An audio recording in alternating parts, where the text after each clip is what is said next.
반갑습니다.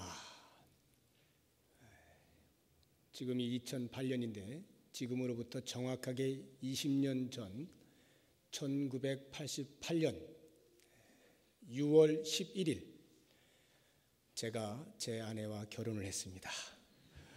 한 두어 달 후면 이제 20주년을 맞이하게 되는데 20주년 때 제가 뭘 하겠다는 약속을 한 것이 있어요. 그런데 심히 걱정이 되고 있는 요 즈음입니다. 이걸 어찌하나. 시간은 자꾸 다가오는데 그때 결혼을 할 때 유학을 가야 했기 때문에 결혼식을 평범하게 잘 못했어요. 그러니까 서둘러서 막 하느라고 되는 대로 이렇게 한 경향이 없지 않아 있어서 저야 남자니까 뭐 괜찮은데 여자의 입장에선 제가 생각해 보니까 참 미안하고 그래서 20년이 지나면 다시 결혼식 하자 이렇게 제가 얘기했던 기억이 지금도 납니다. 그래서 이거 두어 달 후에 어떻게 다시 결혼식을 할지 지금 고민이 되고 있는데 우리 엄파령 집사님 혹시 좋은 아이디어 있으면 생각해 주시면 좋겠습니다. 결혼을 하자마자 짐을 싸들고 유학의 길을 떠났습니다. 한 50일도 채 안 됐어요. 그래서 막 부랴부랴 갔는데 이제 호주로 갔어요. 한 5년 정도를 유학 생활을 하는 중에 저에게 잊을 수 없는 아주 소중했던 기간이 있었습니다. 귀국하기 직전 한 2년이었는데 NTM이라고 하는 그 선교 단체에서 하고 있는 바이블 칼리지에 제 아내와 함께 이렇게 부부가 기숙사 생활을 하면서 공부를 한 적이 있습니다. 그 NTM은 New Tribes Mission이라고 하는 그런 선교 단체인데 말 그대로 새 종족 선교. 그러니까 복음이 전해지지 아니한 그런 곳을 타깃으로 해서 전격적으로 선교 활동을 벌이는 그러한 선교 단체입니다. 우리나라에서는 크게 알려지지 않았습니다만 세계에서 가장 많은 선교사를 파송한 강력한 선교 단체입니다. 여기에 이제 제가 2년을 같이 몸담아서 지낼 수 있는 기회가 있었는데 제가 공부했던 그 바이블 칼리지는 건물이 신식 건물이에요. 잘 지어놨어요. 그래서 그 안에 모든 게 다 있어서 기숙사 생활하는데 어려움이 없었습니다. 그 당시 우리 큰애가 20개월이었고 둘째 애가 막 태어났던 때였습니다. 그 애들을 이제 들쳐업고 들어간 거거든요. 그런데 그 건물을 누가 지었느냐 하면 우리와 함께 생활하고 있던 캠퍼스 안에 있는 또 다른 곳에 있던 선교사 후보생들, 그러니까 바이블 칼리지를 졸업하고 이제 선교사로 가겠다라고 작정을 하고 훈련을 받는 그 후보생들이 직접 그 빌딩을 지은 거예요. 그 좋은 데서 우리는 지내고 있는데 이 사람들은 정작 어디서 지내냐면 그 캠퍼스 이게 여기저기다가 캐러번을 갖다 놓고 거기서 지내는 것입니다. 그 캐러번 아시죠, 여러분? 그 캠핑할 때 차 뒤에 이렇게 크게 이렇게 달고 다니는 거 있잖아요. 그래서 임시로 이렇게 잠자고 하는 곳. 그 캐러번들을 군데군데 놓고 거기서 이제 오랫동안 한 2년여 가량 이렇게 생활을 하는데 그러다 보니까 개인의 어떤 그것이 없어요. 다 공동으로 생활하는 것입니다. 물도 가서 공동으로 해서 씻고 이렇게 해야 되고 화장실도 다 공동으로 사용해야 되고요. 그런 불편을 이제 감수하면서 훈련을 받는 그런 사람들과 함께 이렇게 한 캠퍼스 안에서 지냈습니다. 우리나라 사람들은 공동으로 생활하는 것들이 뭐 그다지 어렵지 않죠. 이렇게 해본 경험들이 있기 때문에 괜찮은데 그 나라 사람들은 다 개인주의적이기 때문에 각자의 삶을 다 살다가 그곳에 들어와서 훈련받으면서 처음 경험하는 것들입니다. 그러니까 얼마나 불편하겠습니까? 그것뿐만이 아니라 1년에 한 차례씩 한 달 동안을 정글로 들어갑니다. 전부 다 차에 싣고 쫙 정글로 들어가요. 그래서 그냥 그 자리에 딱 떨어뜨려 놓고 본부는 철수해요. 그러면 이 사람들이 정글 각각에서 이제 조별로 이렇게 해서 한 달을 아무튼 먹고 살아야 돼요. 견뎌야 되는 그런 훈련을 합니다. 우리는 바이블 칼리지 학생이었기 때문에 그 훈련을 직접 참여하진 않았고 탐방을 간 적이 있어요. 거의 끝날 즈음에 탐방을 갔어요. 어떻게 살고 있나 가는데 정말 신기하게도 어떻게 구했는지 아무튼 이렇게 저렇게 구해가지고 뭐 지프로도 하고 나무를 부러뜨려서 하고 집같이 이렇게 나무와 나무 사이를 연결해가지고 이런 식으로 다 이렇게 짓고 살더라고요. 그리고 그들은 한 번도 경험하지 못했을 뱀 잡아먹고 이런 걸 실제로 그들이 하더라고요. 그걸 제가 보면서 정말 대단하다. 저는 이제 그와 같은 진한 훈련을 참여한 것은 아닙니다만 그래도 어느 정도의 훈련들은 같이 공유했거든요. 제가 안 해본 게 없어요. 웬만한 건 다 다릅니다.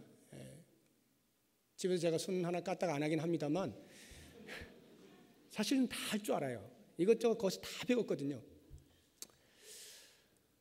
그런 훈련을 받으면서 또 한편으로 제 마음에 큰 도전이 되었던 것이 그 선교사로 이제 파송되어져 가지고 수십 년 동안 선교지에서 생활하시다가 이제 그 간간히 안식년 때 이렇게 맞이해서 돌아오시는 분들이 계십니다. 쉼을 잠깐 얻기 위해서. 그럼 그런 분들을 우리가 초청을 해가지고 강의를 들어요. 강의 듣고 뭐 이제 선교 보고도 듣고 간증도 듣고 하는데 그런 강의를 들을 때마다 제 가슴에서 이런 소리가, 이거를 영어로는 비트라고 그래요. 비트. 핫 비트가 오는데 쾅쾅 치면서 얼마나 큰 도전이 되는지 몰라요. 그들의 삶을 통해서 제가 큰 도전을 받았는데 그 선교지에서 직접 생활하시는 분들의 그 삶을 들으면서 많은 도전을 받았습니다. 저는 그 2년 동안을 지금도 잊을 수가 없어요. 너무나 값진 경험을 했습니다. 제가 그때 그들은 도대체 무엇 때문에 이렇게 할까? 왜 이런 삶을 선택하여 오는 것일까? 라고 할 때 그 학교에 모토가 있는데 그것을 보면서 그냥 깨달을 수가 있었습니다. 그 모토가 이렇습니다. 영어로 돼 있겠죠. Go ye into all the world and preach the gospel to every creature. 이렇게 돼 있어요. 예배를 드릴 때마다 그 예배당에 들어가면은 예배당 뒷면에 큰 벽면인데 거기에 어마어마하게 큰 세계 지도가 붙어 있습니다. 그리고는 그 위에 제가 방금 말씀드린 그것이 빨간 글씨로 쫙 써 있어요. 제가 지금도 생생히 기억하는데 그 글씨체까지 기억이 나요. 얼마나 생생하게 딱 돼 있는데 그 말씀이 오늘 우리가 읽지는 않았습니다만 마가복음 16장 예수님께서 마지막으로 제자들에게 말씀하신 15절의 말씀입니다. 너희는 온 천하에 다니며 만민에게 복음을 전파하라. 이 모토였습니다. 그 모토 하나를 가지고 모든 선교사들이 집중하여서 그 명령 앞에 서서 주님 말씀하십시오. 주님 보내십시오. 제가 갑니다. 이러고 전 세계에 퍼져서 선교 활동을 벌이는 것이었어요. 저는 오늘 마가복음을 이제 마치는 날입니다. 예수님께서 마지막 마가복음을 닫으시면서 제자들을 만나서 이 명령을 하셨습니다. 너희는 온 천하에 다니며 만민에게 복음을 전파하라. 이 말씀을 받아서 저도 동일하게 여러분들에게 마가복음 강해를 마치면서 이 말씀으로 선포를 하고자 합니다. 여러분 마가복음 1장 1절을 보시면 이렇게 시작이 되고 있습니다. 하나님의 아들 예수 그리스도의 복음의 시작이라. 복음의 시작이라. 그리고 맨 마지막 절인 16장 20절을 보시면 제자들이 나가 두루 전파할세. 이렇게 말씀을 마무리합니다. 그리스도가 이 땅에 오심으로 시작된 복음이 이 땅에서 어떻게 편만하게 펼쳐지고 있는가라고 하는 것을 마가복음은 우리에게 보여주고 있는 것입니다. 그리고 앞으로 일어날 일들에 대하여 기대감을 가지고 우리에게 맡겨진 사명이 무엇인지를 깨닫게 하며 도전하는 말씀으로 우리에게 주어져 있습니다. 그렇다고 하면 이제 이 15절 너희는 온 천하에 다니며 만민에게 복음을 전파하라 이 말씀을 가지고 전도와 관련해서 우리가 반드시 인식해야 할 몇 가지 사실들을 누가 언제 어디서 무엇을 어떻게 왜라고 하는 이 육하 원칙에 따라서 한 가지씩 말씀을 드리도록 하겠습니다. 가장 먼저 복음을 전할 주체에 대해서 생각해 보죠.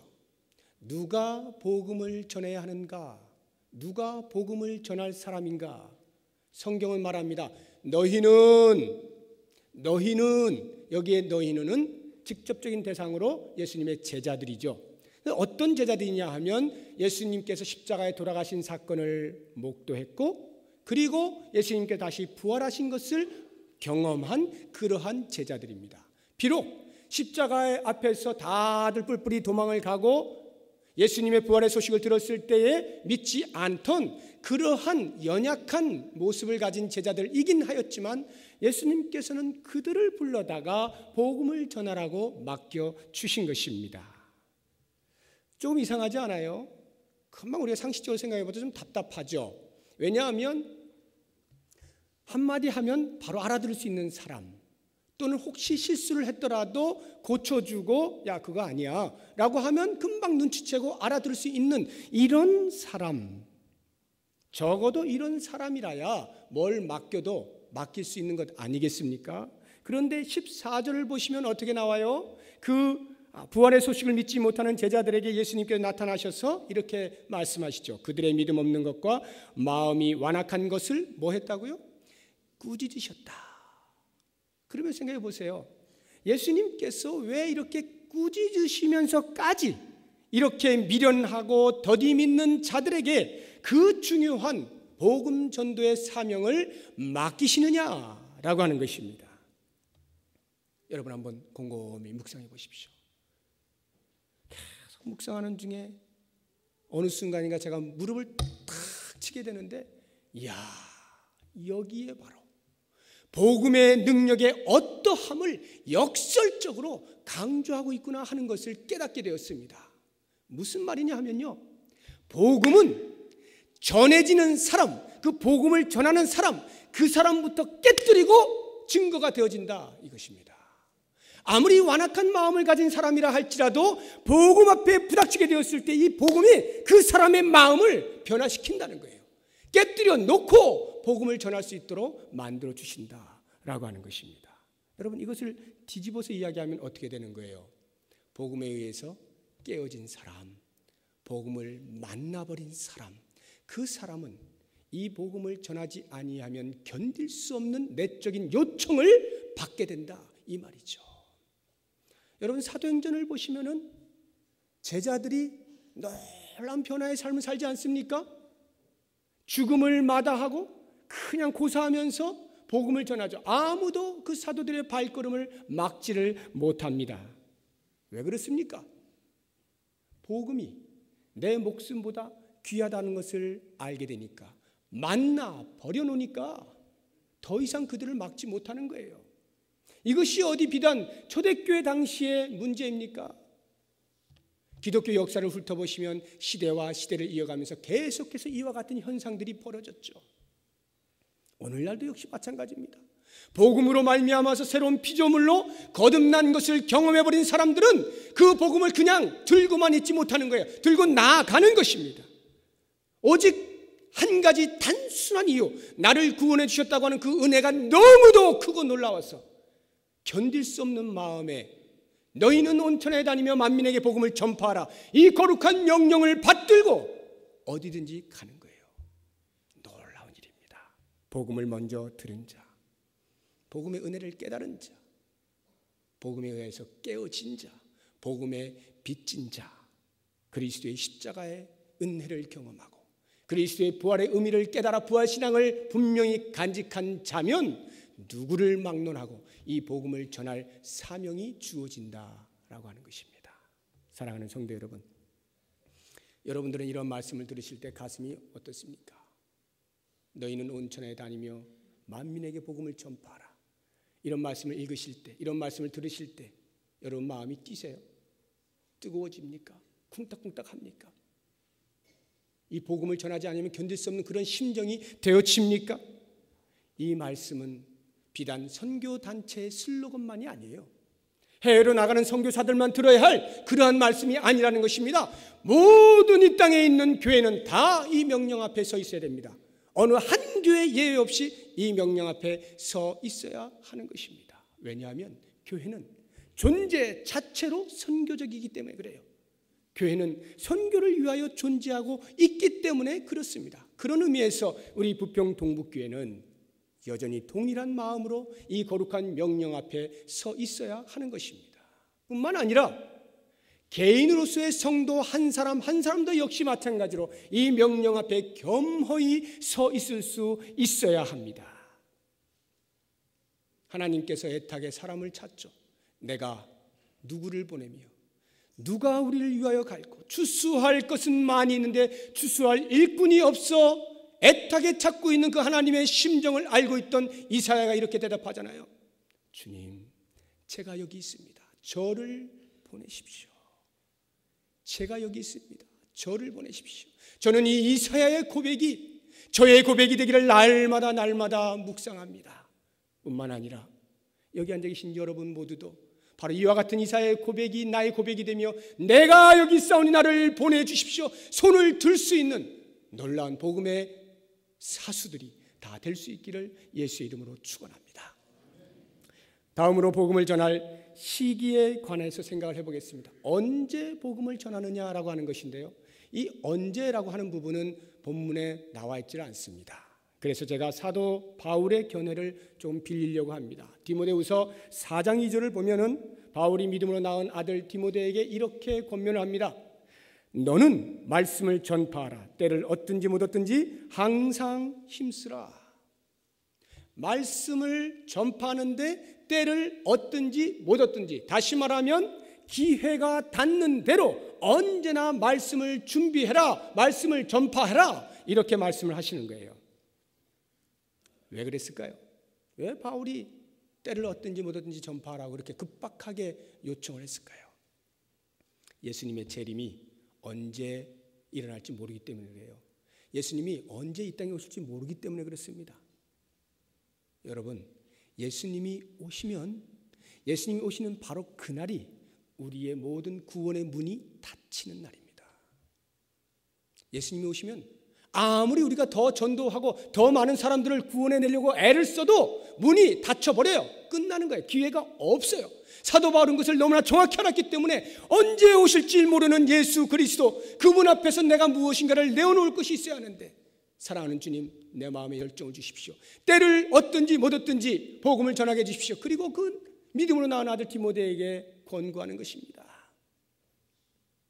야, 내가 다른 사람은 몰라도 저 사람만큼은 꼭 복음을 전하고 싶었는데 라고 아무리 전하고 싶었는데 후회해도 예수님이 오시고 나면 끝나는 거예요. 더 이상 기회가 없다는 말입니다. 그러므로 우리는 그날이 오기 전에 한 영혼이라도 더 주 앞에 데리고 나오는 이 구원의 나팔을 크게 불어야 하는 것입니다. 그러므로 여러분, 미루지 마시기 바랍니다. 아유, 뭐 다음에 만나면 하지, 다음에 언제 한번 기회가 되면 자연스러울 때 그냥 하지, 이러다가 기회를 놓치면 영영 놓치게 되는 거예요. 그러므로 우리는 할 수만 있다면 생각나는 대로, 기억나는 대로, 만나는 대로 바로바로 복음을 전해야 되는 거예요. 그 한 영혼에 대하여 긍휼의 마음을 품고 진심으로 복음을 전해보십시오. 복음을 전해서 그 다음 어떻게 되느냐라고 하는 것은 우리의 문제가 아니에요. 복음을 듣는 사람의 문제입니다. 다만 우리는 적어도 그 사람이 복음을 못 들었습니다 라고 하는 핑계는 될 수 없을 우리에게 주어져 있는 복음 전하는 사명만이라도 잘 감당을 해야 한다라는 것입니다. 이 복음 때를 얻든지 못 얻든지 열심으로 증거하시는 여러분 되시기를 바랍니다. 다음으로 복음을 전할 장소에 대해서 한번 생각해 보겠습니다. 어디에서 복음을 전할 것이냐라고 하는 것입니다. 우리 본문을 보시면은 15절에 너희는 온 천하에 다니며 이렇게 나옵니다. 온 천하에 다닌다는 말은 모든 장소에 제한을 받지 않는다는 거예요. 어디를 막론하고 전하라 이런 말씀이에요. 그래서 지금도 수많은 그리스도인들이 그 복음 때문에 주님이 말씀하시면 어디든지 가고 있잖아요. 모든 문화를 초월해서 모든 인종과 민족을 뛰어넘고 모든 이데올로기와 사상을 뛰어넘고 모든 지리적인 환경을 다 뛰어넘고 가라 하시면 가지 않습니까? 이것이 바로 복음을 전하는 자의 모습인 것입니다. 이런 면에서 저는 복음이라고 하는 것이 우리 교회 안에서 외쳐져야 할 것이 아니다라는 생각을 해봅니다. 물론 이 교회 아니라고 해서 모두가 다 복음을 받아들이고 그 복음의 빛 가운데로 다 나왔다라고 말할 수는 없습니다. 그 중에는 복음이 뭔지 모르는 채 그냥 이 자리에 앉아 있을 수도 있습니다. 그래서 그러한 사람들도 복음을 들어야 할 필요성은 당연히 있습니다. 그것을 제가 거부하는 것이 아니라 여러분 한번 생각해 보세요. 그래도 이 자리에는 대부분의 사람들이 복음이 뭔지를 알고요, 그 복음을 받아들였고요, 복음을 따라 살고자 하는 작정을 하신 분들입니다. 그런데 이 교회 문을 바로 나서면 어떤 일이 벌어진 줄 아십니까? 복음을 평생 한 번도 들어보지 못한 사람이 깔려 있는 거예요. 에이, 설마 무슨, 그래도 한 번쯤 다 들어봤겠지. 그렇지 않아요. 어제 제가 한 전사님한테 얘기를 들었는데 젊은 자매예요. 우리 교회 처음 한번 나왔어요. 그 자매랑 그 전사님이 이야기를 하는데 세상에 목사가 뭔지 전도사가 뭔지 한 번도 들어본 적이 없대요. 젊은 자매가. 제가 왜 젊은을 강조하느냐면 이 기독교가 이제는 문화가 돼서 어느 정도 그래도 어디 가면은 교회 목사 이건 있잖아요. 20% 정도 되는데 그래도. 그런데 그 젊은 자매가 한 번도 목사 소리를 못 들어봤다는 거예요. 어떻게 생각하십니까, 여러분? 기절할 노릇 아니에요? 우리는 어떻게 그런 일이 있을 수 있어? 실제로 밖에서는 그런 일들이 비일비재하게 일어난다는 것입니다. 전혀 관심 갖고 있지 아니한 수많은 사람들이 이 교회 밖에 얼마든지 살아가고 있다라고 하는 것이에요. 그러므로 과연 복음이 어디에서 외쳐져야 되겠는가? 누가 외쳐야 되겠는가라고 할 때 여러분, 저 혼자서 어떻게 다 동네방네를 다 돌아다닙니까? 여러분들이 가는 그곳, 여러분들의 발길이 닿는 그곳, 거기가 복음 전해야 되는 곳 아닙니까?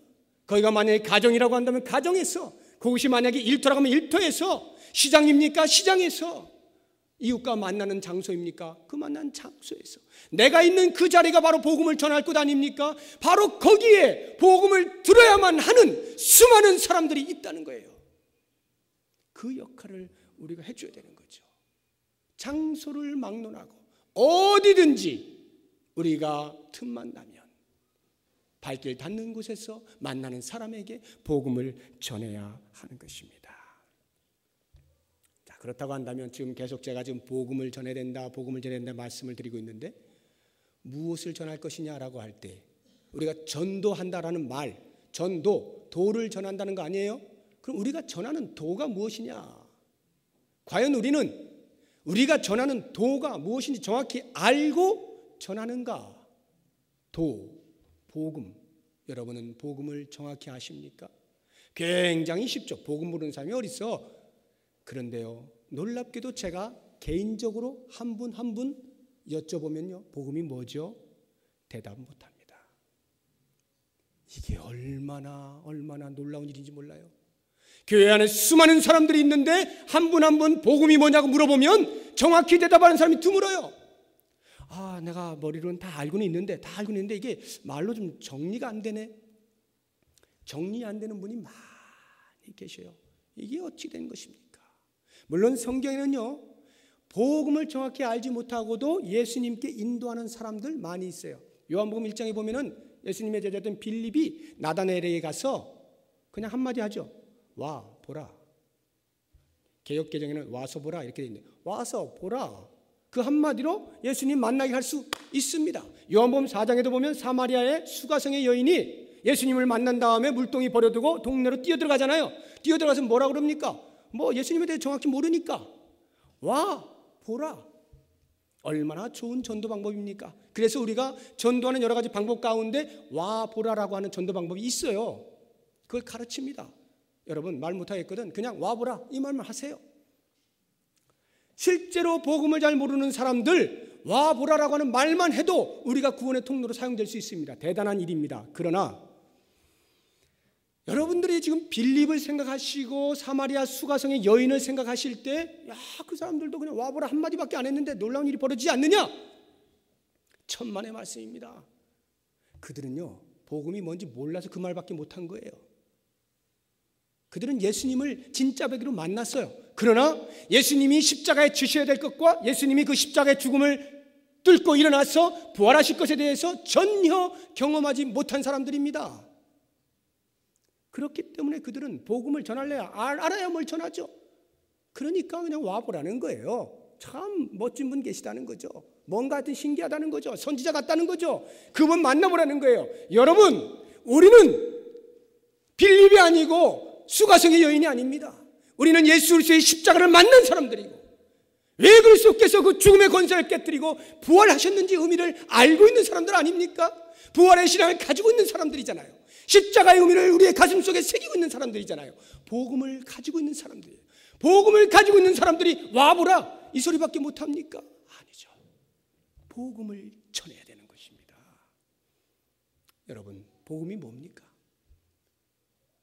한번 스스로에게 물어보세요. 복음이 뭐지? 아주 단순합니다. 예수 그리스도께서 내 죄를 위해서, 우리 모든 인류의 죄를 위해서 십자가에서 죽으셨고, 그 일을 통하여서 우리 모든 죄를 대속하셨고, 그 사실을 믿는 자에게 구원을 주시고, 구원을 얻은 자에게 부활의 소망을 알게 하셔서 이 땅으로 끝이 아니라 천국을 소유한 자인 것을 알게 하셔서 그에 걸맞은 삶을 살게 하는 이러한 것이 복음입니다. 아주 간단하죠? 그런데 이 간단한 복음을 전하지 못한다는 것입니다. 얼마나 아이러니입니까? 사랑하는 여러분, 이 복음을 전할 수 있어야 돼요.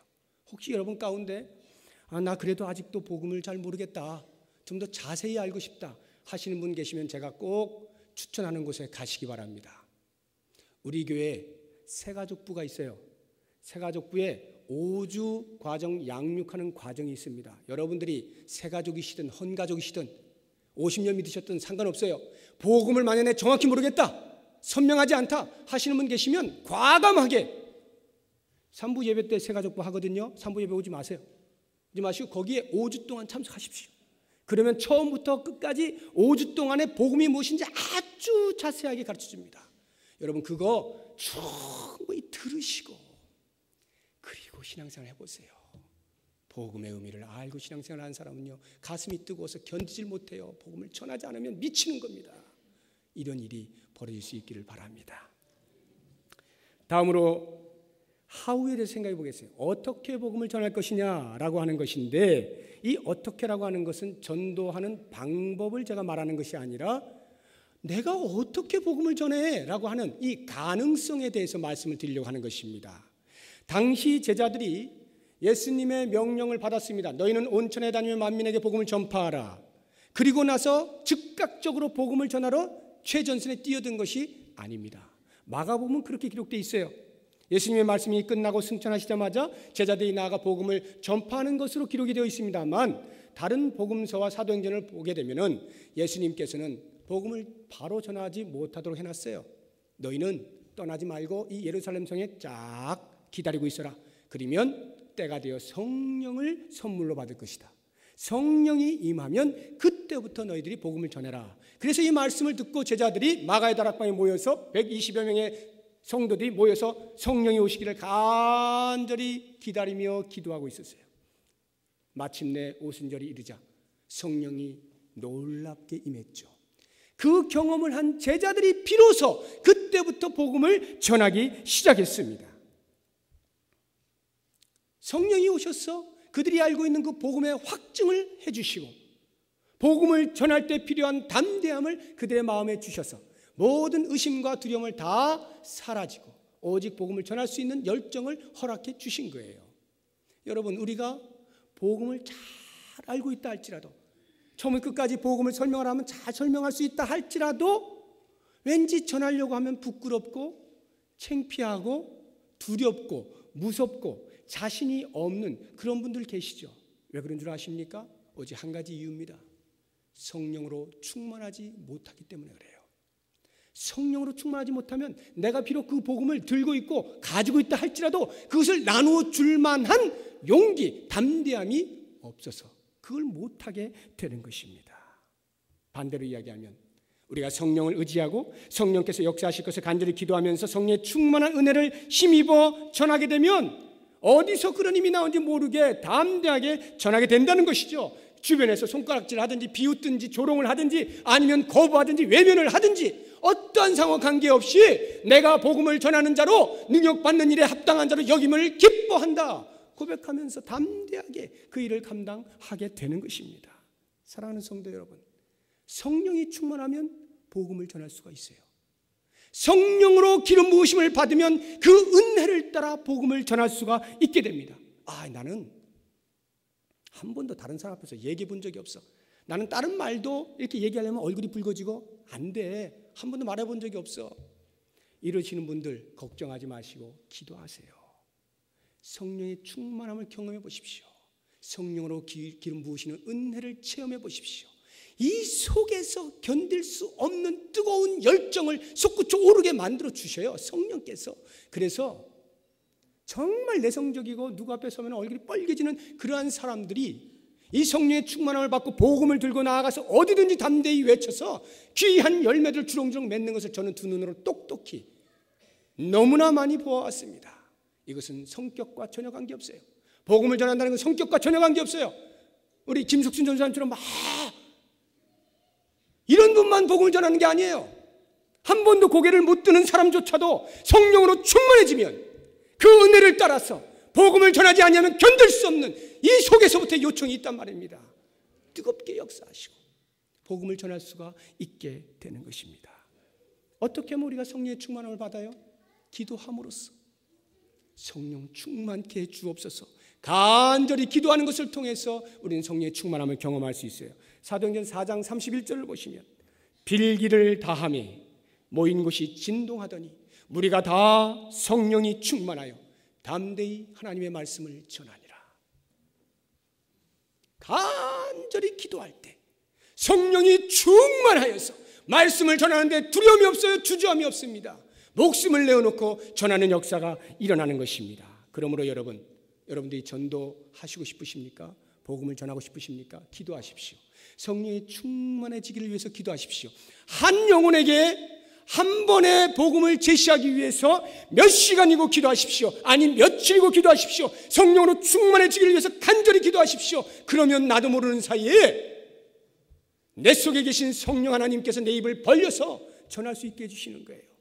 그렇게 될 때 놀라운 복음을 만나는 접촉을 통해서 부흥의 역사가 깨어지는 역사가 우리의 눈에서 목도되어지는 것입니다.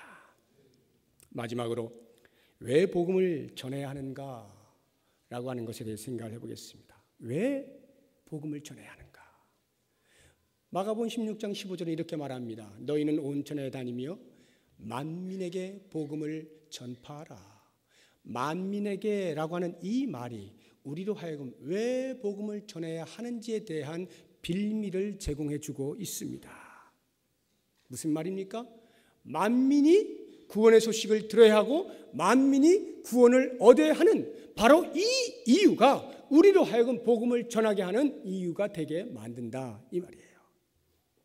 더 궁극적으로 표현하면 이런 것입니다.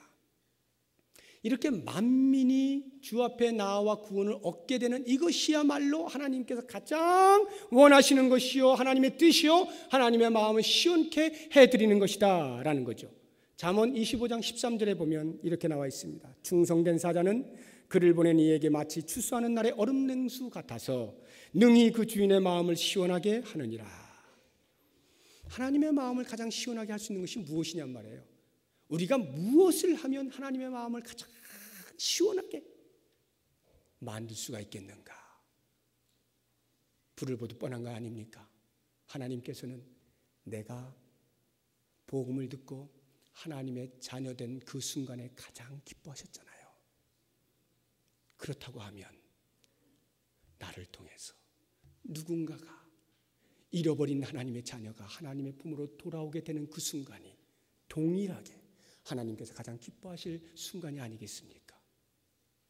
그렇다고 하면 내가 그 돌아오게 하는 다리가 되어서 복음을 전한다면 하나님이 가장 기뻐하시는 일이 될 것이란 말입니다.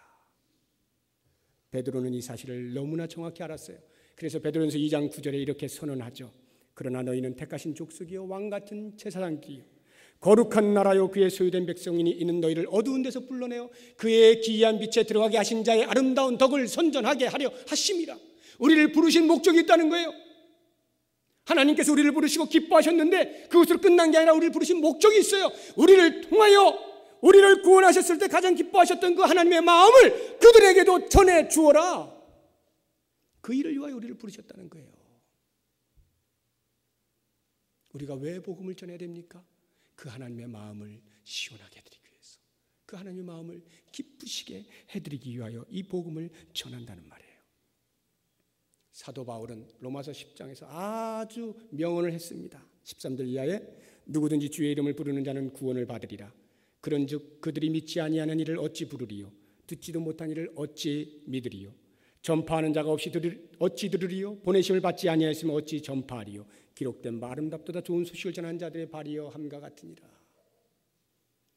복음을 전하는 자가 있어야 그 복음을 듣고 들어야 믿음이 생기고 믿음이 있어야 주의 이름을 부르고 주의 이름을 부르는 그 순간에 구원의 역사가 일어난다는 것이에요. 하나님의 잃어버린 백성들이 돌아온다는 것입니다. 그렇다고 하면 누군가는 전하는 발이 있어야 된다는 거죠. 누가 전할 것인가? 우리에게는 그 사명이 주어져 있는 것입니다. 사랑하는 여러분, 우리 교회에 하나님의 부어주시는 은혜가 있어요. 여러분들 느끼십니까? 하나님이 부으시는 은혜가 있어요. 잃어버린 주의 백성들이 돌아오는 은혜가 있습니다. 제가 우리 구역장 모일 때 이렇게 말했어요. 여러분, 구역장으로서 작은 목사의 심정으로 구역원들을 잘 돌봐주십시오. 그들의 어려움을 잘 돌봐주십시오. 말씀을 잘 가르치십시오. 위로해 주시고 격려해 주십시오. 그리고 거기에 한 가지를 더해 주십시오. 여러분들이 구역 예배를 드릴 때 삥 둘러 앉든지 길게 앉든지 아무튼 한 자리 비워두세요. 한 자리 비워두고 그 한 자리에 하나님께서 가장 기뻐하실 한 영혼이 돌아올 것에 대한 간절한 소망을 가지고 모든 구역원들이 한 마음을 품고 그 자리를 놓고 기도하라는 거예요. 구역이 과연 그렇게 합니까? 우리끼리 그냥 좋아서 그냥 식사하고 끝나는 거 아닙니까? 정말 한 영혼이 구역을 통하여 돌아올 것에 대한 간절한 소망들이 있습니까? 이 일이 벌어질 때 드디어 교회는 살아나기 시작하는 거예요. 그런데 놀랍게도 그 열매가 있는지 없는지 아직 제가 확인하지 않았습니다만 그렇게 그 말을 듣고 어떤 구역장님이 실제로 그렇게 하고 있는 소식을 제가 듣고 한 사람이라도 그렇게 할 수 있다면 분명히 언젠가는 영향을 받을 것이다. 그 한 자리에 돌아와야 할 한 영혼을 놓고 누군지는 모르지만 간절히 기도하면서 우리의 주변을 살펴보는 그 놀라운 일이 벌어질 때 그 구역이 어떻게 되겠어요? 어떻게 되겠어요? 그 교회가 어떻게 되겠습니까? 놀라운 일이 벌어지는 것이죠. 제가 광고를 했습니다만 이번 금요일에 전도양육위원회 주최로 해서 이웃사랑 식사 초대하는 일이 있어요. 이거는 뭐 복음을 전하고 뭐 대각성 전도 집회하고 그런 거 아닙니다.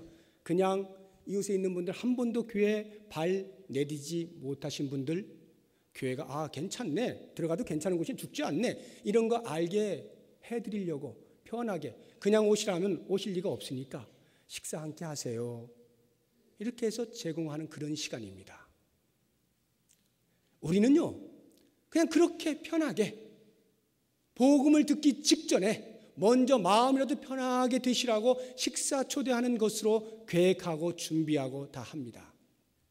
그러나 여러분, 지금 이것을 계획하는데 여러분들이 어느 정도로 지금 촉각을 곤두세우시는지 모르는데 여기에 지금 들어가고 있는 어마어마한 사람들이 있습니다. 그 사람들이 자기 시간들을 다 투자해가지고 물질 투자하고 에너지 투자하고 해서 준비하고 있거든요. 그런데 만약에 우리가 아무런 예상 없이 아무런 기대감 없이 그냥 식사 함께 하시고 가시도록 그거 잘 하시도록 하는 것으로만 만약에 목표하고 한다고 한다면 이 얼마나 슬픈 일입니까? 그 엄청난 에너지를 투자해가지고 아무 일도 안 일어나 있을 수 없다고 생각합니다. 여러분, 지금 100명을 목표로 해서 이렇게 초대하신다고 하는데 한 명이 와도 상관없어요. 10명이 와도 상관없고 1000명이 와도 상관없습니다. 중요한 것은 뭐냐? 그 한 영혼이 주 앞에 돌아오는 것에 대한 간절한 소망이 있느냐라고 하는 것이거든요. 그것이 아니고 행사를 치르기 위해서 100명 목표하고 하면요, 50명 오면 실망해요. 그런데 한 영혼이라도 주 앞에 돌아오는 일이 있을 것에 대한 간절한 기도와 기대감을 가지고 준비를 하게 되면 실제로 한 명이 온다 할지라도 그 한 명이 100인분 다 먹으면 어때요? 괜찮아요. 그 한 영혼에 대한 간절한 마음이 있느냐는 거죠. 그 한 영혼이 구원받아야 될 것에 대한 간절한 소망을 가지고 있느냐는 거죠. 그러한 마음으로 준비를 한다고 할 것 같으면 어찌 하나님께서 그 모습을 그냥 두고 계시겠어요? 놀라운 일이 벌어지는 겁니다. 여러분들이 이 일을 위해서 과연 무엇을 하실 것입니까? 여러분이 그 시간에 다 안 오셔도 돼요. 그러나 기도하실 수는 있잖아요. 성령이 충만할 것을 위해서 기도하실 수 있잖아요. 앞장서서 일하시는 분들이 성령이 충만해서 어떠한 경우에도 흔들리지 않냐고 그들을 예수님처럼 잘 섬길 수 있도록 위해서 기도할 수 있잖아요. 초대받아 오는 사람들이 전혀 예상할 수 없게 우리는 아무것도 준비하지 않았는데도 불구하고 그들의 서빙하는 모습을 보고 와! 천국이 있네. 하나님 계시네. 예수가 있네. 알게 되는 놀라운 역사가 있기를 위해서 기도할 수 있잖아요. 성령께서 우리가 예상할 수 없는 방법으로 그 시간에 움직이시고 역사하셔서 놀라운 복음의 역사가 옛 성품들을 깨뜨리는 다이너마이터 같은 능력이 나타나게 기도할 수 있잖아요. 우리가 마음을 모아서 기도할 수 있는 것입니다. 이렇게 온 성도가 한 영혼의 구원을 놓고 간절한 마음으로 기도할 때 우리 교회는 이미 살아난 거예요. 이러한 구원의 역사가, 복음을 전하는 역사가 저와 여러분들의 삶 가운데에서 변함없이 때를 얻든지 못 얻든지 어느 곳이든지 이유를 불문하고 날마다 증거해서 하나님 앞에 큰 멸관을 받을 수 있는 은혜가 있기를 예수 이름으로 축원합니다.